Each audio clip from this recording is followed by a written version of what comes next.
In this story, we see a world completely destroyed by a deadly virus. A virus so dangerous that it has turned every human on Earth into zombies. But these are not ordinary zombies. These ones are terrifyingly fast, capable of chasing down even a running airplane. Some are smart enough to outthink humans, while others can track their prey from kilometers away just by smell. And yet, in this nightmare world, only 2 humans remain alive. The question is, will they survive, or will they also fall prey to the virus? Let's find out in today's video. The story begins with a young boy sitting in his room, happily watching cartoons. But suddenly, the TV signal vanishes, replaced by an emergency broadcast. His smile disappears instantly as the announcement reveals the truth. A highly toxic virus has spread across the globe, turning infected people into horrifying zombies within minutes. The virus is spreading at lightning speed, and now the whole world is under its grip. The broadcast warns anyone listening to quickly find a safe place to hide. The boy is still processing this when he hears a strange sound coming from upstairs. His throat tightens with fear. Slowly, he climbs up to check, only to discover it was just his elder sister playing a prank. Relieved but shaken, the 2 siblings head to their mother's room. There, they see her deeply worried, frantically trying to call their father. Their father, a pilot, answers and tells them the horrifying truth. The virus is spreading everywhere, faster than anyone can control. He warns his family not to wait for him at home. He may not make it back. Instead, they must escape the city immediately. To reassure them, he shows the bracelet his daughter Abigail had made for him, a bracelet he considers his lucky charm. Abigail smiles proudly at the sight, unaware of the tragedy about to strike. Meanwhile, their mother quickly packs their things, but soon they hear terrifying screams from outside. She grabs her children and rushes them out of the house. Just as they're about to get into the car, a zombie suddenly attacks their mother. Horrified, little Abigail hides under the car and watches in shock as both her brother and mother are killed right before her eyes. The zombie doesn't notice Abigail hiding and wanders away, but when she dares to look out, her heart sinks. Her mother has already turned into a zombie. The infected woman staggers toward her daughter, ready to attack. But just before she can strike, a man appears like a guardian angel. He kills Abigail's mother and rescues the terrified girl. Moments later, they realize Abigail's little brother is also turning into a zombie. With no other choice, the man tells Abigail to cover her ears and mercifully ends the boy's suffering with a gunshot. The story then jumps 10 years later. Civilization has completely collapsed. Once vibrant cities are now silent graveyards, filled with only the walking dead. Almost all humans are gone, except 2. That little girl, Abigail, is now grown up. She has survived all these years under the protection of the same man, Jack the Stranger, who once saved her life. Since that day, Jack raised her, trained her, and taught her how to fight zombies. To Abigail, Jack is not just a guardian, he is the father she never had. But after years of living alone in the wild, Abigail feels crushing loneliness. Her biggest dream is to find a real human settlement, a place where she can live with people again. But Jack is the opposite. He has no interest in returning to society. One night, while camping in the forest, Jack wakes up to a strange noise. He steps out of the tent to check, and a zombie immediately lunges at him. But Jack, with years of experience, quickly guns it down. Abigail rushes out too, and together they realize something important. Zombies always travel in groups. If one is nearby, many more must be around. Without wasting time, they prepare to leave, saddling their horse and escaping into the night. But on the road, their horse suddenly grows restless and starts neighing loudly. Jack instantly senses danger. Scanning the area, they spot something alarming. A jeep wrecked and surrounded by zombies. Jack had always been protecting Abigail from the zombies.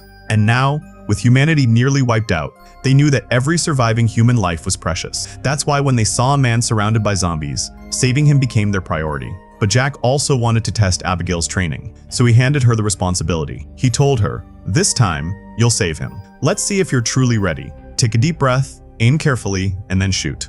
Abigail nodded, but her nerves got the better of her. In her rush, she pulled the trigger too quickly. The bullet hit not only the zombie, but also the survivor. Jack's face hardened with anger. He scolded her harshly, disappointed that she had risked their mission. They both rushed to the injured man, but it was clear he wouldn't survive. He was badly wounded, and if a zombie had bitten him, he would soon turn. Without hesitation, Jack took the burden upon himself and ended the man's suffering, ensuring he would not rise again as one of the undead. Afterward, they scavenged supplies from the dead man's car. Jack even took his shoes, but as soon as he put them on, trouble appeared. Armed men suddenly surrounded them, the dead man's companions. Seeing their friend's shoes on Jack's feet, suspicion spread quickly. They assumed Jack and Abigail had murdered him to steal his belongings. The group prepared to execute them on the spot. But just then, a pregnant woman stepped out of a nearby car. With calm authority, she ordered her people to spare them. Before tensions could settle, Abigail's horse neighed loudly, a warning. And in the next moment, a thunderous roar came from the forest. Dozens of zombies stormed toward them like a raging flood. Chaos erupted. The survivors pulled out their weapons, but the horde was overwhelming. One by one, people were dragged down and torn apart. Soon, only a handful remained alive. A strong man was bitten and, realizing he was doomed, tried to end his life. But when he pulled the trigger, his gun clicked empty, no bullets left. Panic spread. The group realized they couldn't win this fight. Abigail quickly helped the pregnant woman into a car, where her husband David was waiting. Jack jumped behind the wheel, and together the four of them sped away, leaving behind nothing but blood and screams. Out of the entire group, only these four survived. But the battle was not over. Among the horde was a terrifying, black-faced zombie. Seeing his companion slaughtered, he roared with fury, vowing silent revenge. Meanwhile, inside the car, Jack asked the woman who she was and what they were doing in such a dangerous area. She explained that they had been heading to a place called Shiptown, a hidden colony where humans still lived safely. It had food, medicine, shelter, everything needed to live a normal life again. Abigail's eyes lit up with joy. Shiptown was exactly the place she had dreamed of her whole life, but Jack remained skeptical. "I've been wandering these lands for 10 years, he said. "If such a colony existed, I would have found it by now." Suddenly, their car broke down on the road. David, the pregnant woman's husband, stepped out and revealed he was a mechanic, but without proper tools, he couldn't repair it. Forced to continue on foot, the group marched for miles until they reached an abandoned residential society. Tall buildings still stood, but silence and death loomed over every corner. They carefully scouted the area, found no immediate threats, and decided to spend the night there. They lit a fire and cooked food. Abigail, eager for hope, sat with the pregnant woman, asking about Shiptown. The woman assured her it was real, that they had already contacted people there through radio. She painted a picture of a beautiful, safe place where humans could live freely again. Abigail's heart glowed with hope. Meanwhile, Jack laid traps around the building, ensuring they would be alerted if zombies approached. Inside, he spread out a map, explaining his plan. He would escort David and his wife part of the way, but after that, they would separate paths. Abigail was furious. "David can't protect his pregnant wife alone. We should go with them." But Jack shook his head. "Where there are more people, there's more danger. We survive by being smart, not reckless." Upset, Abigail stormed off, unwilling to accept his cold logic. But little did they know, the black-faced zombie had been tracking them, sniffing their scent. And now, it had finally found their trail. The next morning, Abigail sat on the rooftop, looking at an old childhood photo, when she suddenly heard rustling in the trees below. Her blood ran cold. Zombies had entered the area. She sprinted downstairs to warn the others, but one of the undead lunged after her. Abigail fought back fiercely, kicking it down the stairs. But as she struggled, she lost her balance and nearly fell, when Jack rushed in at the last moment, grabbing her hand and saving her. Seconds later, the black-faced zombie appeared. The zombies soon arrive at the spot because they can sense where their fallen comrade had died. But as soon as they reach there, they get trapped in the explosives that had already been set up. A large number of zombies are killed in the blast. Hearing the explosion, Jack immediately realizes that the zombie horde has reached the place where they had spent the previous night, and that the zombies are still following them. Luckily, Jack and the others had already left that area and moved further ahead. While walking, Abigail suddenly remembers that a little further down the road, there's a small airport where her father used to work. She suggests that maybe some airplanes might still be there, and if they find one, they could easily reach Shiptown. But Jack objects, saying that the airport is an open area, and if zombies surround them there, they won't have any chance of survival. Besides, there's no guarantee they'll even find a working plane. Still, after Abigail insists again and again, Jack finally agrees. When they reach the airport, they see that there are no planes anywhere. Jack points out, "See?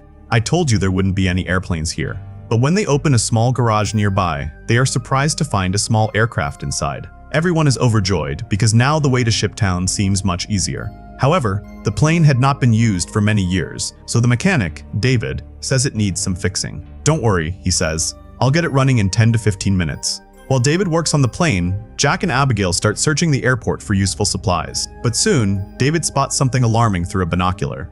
An enormous group of zombies approaching from the distance. They will reach the plane any moment. David runs to warn the others. "We need to get this plane started right now, or the zombies will be here and kill us all." Abigail quickly jumps into the pilot's seat. She begins flipping through the manuals lying inside. Since her father had been a pilot, she had learned some basics of flying from him, so she tries to recall everything. Meanwhile, Jack shoots at the incoming zombies, trying to hold them off. Somehow, Abigail manages to get the plane started, but by then, it's already too late. A huge number of zombies have reached the runway. One of them even makes it to the plane door, but Jack shoots it down just in time. Abigail gains control of the aircraft, and they finally take off. Everyone inside the plane bursts into happiness, relieved that they're finally headed toward Shiptown. But this happiness is short-lived. Just a little while later, smoke begins to pour out of the engine. Since the plane hadn't flown in over 10 years, its engine was in terrible condition. Suddenly, it blasts, and the plane starts going down. Jack stays calm and manages to crash land the plane onto a large tree.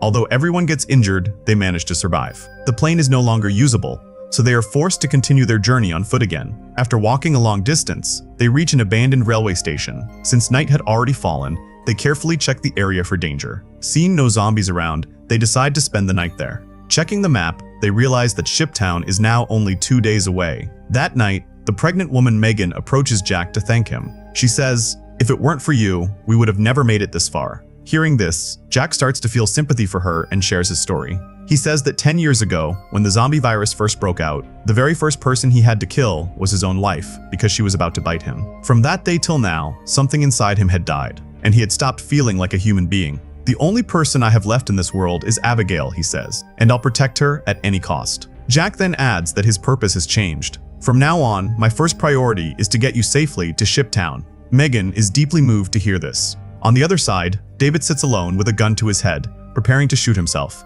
It turns out that he had been bitten by a zombie on his leg, but the wound was very small. Because of this, the infection is spreading slowly, and he hasn't fully turned yet. He decides that after getting his wife Megan to Shiptown, he will kill himself to keep her safe. The next morning, the group continues their journey. Jack begins noticing David's strange behavior and grows suspicious. Taking him aside, away from Abigail and Megan, Jack pulls up David's pant leg and sees the bite mark. Now Jack is certain that David will soon turn into a zombie. Jack tells him, "Decide, do you want to kill yourself, or should I do it for you?" David promises, "I won't hurt anyone, and if the time comes, I'll kill myself." Hearing this, Jack spares him. Later that night, they come across a house. Jack carefully approaches with his gun ready. Suddenly, a bright spotlight shines on them, and a voice from a loudspeaker warns, "Drop your weapons, or you'll be riddled with bullets." Now they realize that humans are inside. Abigail steps forward and says, "We mean no harm. We just need some help." The owner of the house comes out. He says, "You can spend the night here with plenty of food, but only on one condition.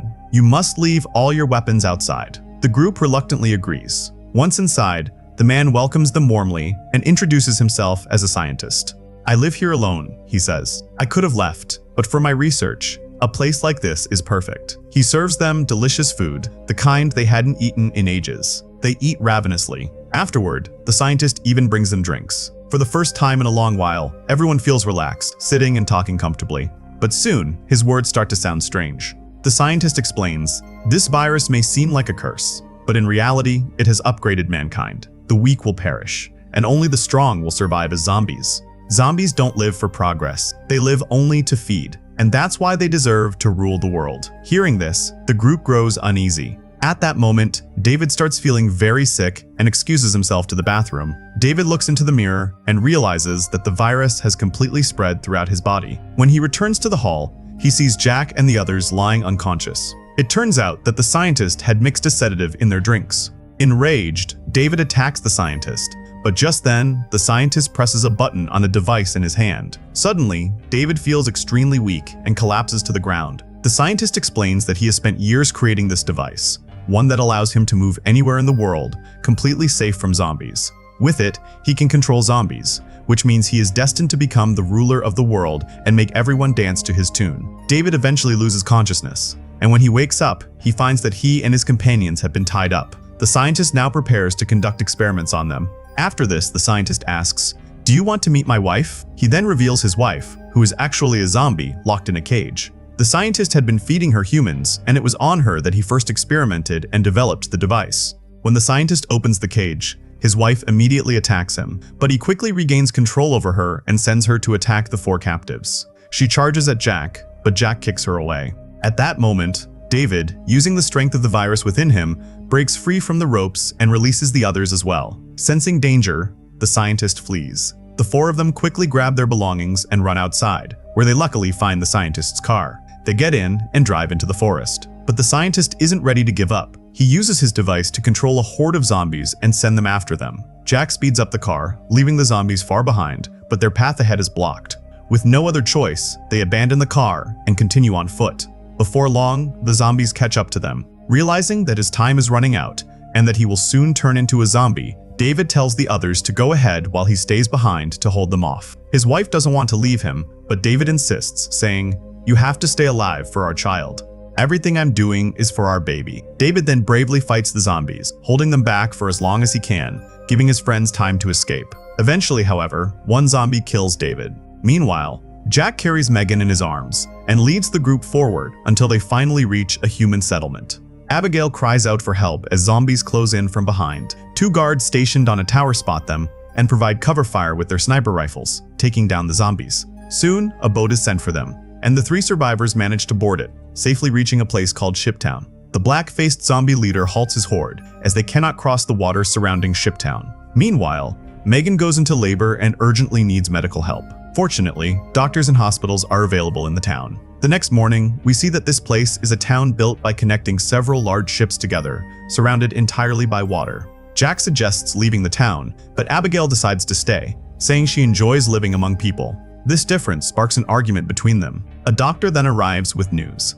Megan has given birth to a daughter, but due to excessive blood loss, she may not survive long. Saddened, Jack rushes to Megan's hospital room. Weak and fragile, Megan entrusts her newborn daughter to Jack, asking him to raise her like Abigail. Jack, remembering his deceased wife, agrees to keep Megan's daughter with him. Meanwhile, Abigail is having fun with a handsome man, experiencing for the first time how so many people can drink, dance, and enjoy music together. This makes her even more determined to stay. Later, she secretly follows the man into a cabin, where she discovers that the room is filled with wires and explosives, along with a wireless switch. As she touches the switch, the man rushes in and explains that bombs have been placed beneath Shiptown. If danger ever arises, people will escape through secret routes, and then the entire place will be blown up from the outside. Neither of them knows that this moment would come so soon. The furious scientist arrives at Shiptown, angry that so many zombies, whom he had planned to use to rule the world, were killed. He uses his device to control the black-faced zombie king.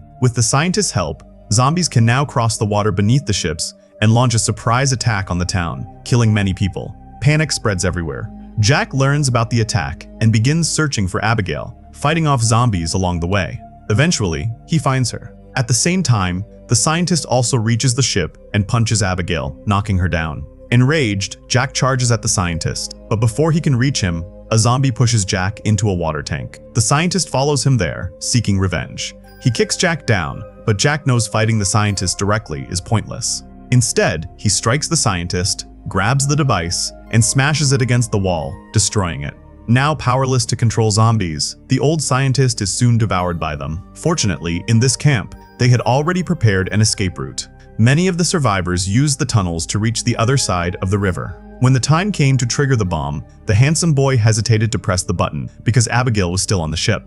Meanwhile, Jack and Abigail began running toward the exit. But suddenly, the zombie king caught Abigail from behind. Jack quickly struck the zombie on the head with a wooden stick, making it fall back. In that moment, Abigail accidentally noticed a bracelet tied around the zombie king's wrist. It was the same bracelet she had crafted as a child for her father. She realized with shock that this zombie king was her own father. But now, he was no longer human. He had fully turned into a zombie. Jack, seeing her hesitation, grabbed her hand forcefully and pulled her to keep running. The handsome boy, watching them escape, finally pressed the wireless remote button. Within seconds, the entire ship town was reduced to ashes. Yet, the battle was far from over. The camp leader appeared, holding his neck. He had been bitten by a zombie during the fight. Before the virus could spread through him, the dark-faced zombie king attacked again. Surprisingly, the zombie king had survived the massive explosion. Jack immediately rushed to fight him, but he was clearly too weak against the powerful creature. Seeing this, Abigail picked up a gun from the ground. Even though she knew the monster in front of her was once her father, she couldn't stand by and watch him kill Jack, the man who had raised her like his own child. Without another thought, Abigail pulled the trigger and shot the zombie king. If she hadn't done it, the zombie king would have slaughtered everyone there. Afterward, Jack and Abigail embraced tightly. Now, Jack, Abigail, and the remaining survivors looked out toward a deserted island in the far sea. Together, they decided to build a new human settlement there. Friends, if you enjoyed this story, don't forget to like the video. Our target is just 100 likes. And yes, make sure to subscribe to the channel so you won't miss the next thrilling story.